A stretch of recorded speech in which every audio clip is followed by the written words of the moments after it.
Hello everyone, welcome to the Ruhi way. আজকে নিয়ে চলে এসেছি তোমাদের জন্য একটা ব্র্যান্ড নিউ ব্লগ। আজকে গেছিলাম নর্থ কলকাতার একটা স্পেসিফিক প্লেসকে এক্সপ্লোর করতে। চলো তোমাদেরকেও দেখাই।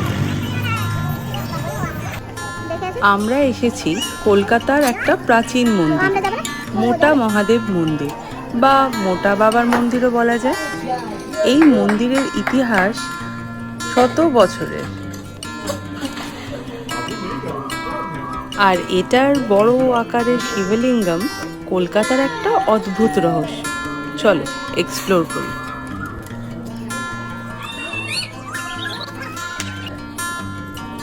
এই মন্দিরের শিবলিঙ্গম মোটামুটি 10 ফিট উঁচু, যেটা কলকাতার one of the tallest shivalingam বলা হয়। এইখানে ভক্তরা একটা লোহার সিঁড়ি দিয়ে ওপরে উঠে পুজো করে। সত্যি একটা ইউনিক এক্সপিরিয়েন্স। দেখতে পাচ্ছ, এখানে একটা ইন্টারেস্টিং কথা আছে। বলা হয় যে এই শিবলিঙ্গম নাকি গঙ্গা নদী থেকে বেরিয়ে এসেছিল, সেই জন্য এটাকে লোহার চেন দিয়ে বাঁধানো হয়েছে যাতে আর হারিয়ে না যায়। এখানে প্রতি সোমবার আর শিবরাত্রিতে অনেক লোক পুজো দিতে আসে। ভক্তি, শান্তি আর একটা পুরনো কলকাতার এসেন্স এখানেই ফিল করা যায়।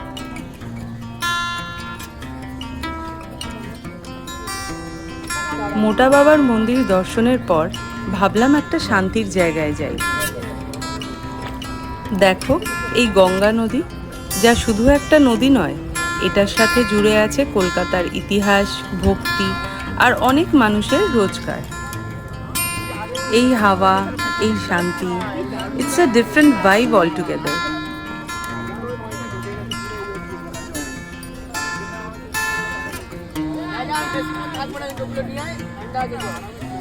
আমরা তো আমাদের দিনটা ভালো করেই কাটালাম। আশা করি আপনাদেরটাও ভালো গেছে। আমি দেখি আপনারা রোজ আমার ভিডিওকে সাপোর্ট করছেন, তার জন্য অনেক অনেক থ্যাংক ইউ, গ্র্যাটিটিউড। এই ব্লগটা ভালো লেগে থাকলে please like, share and comment.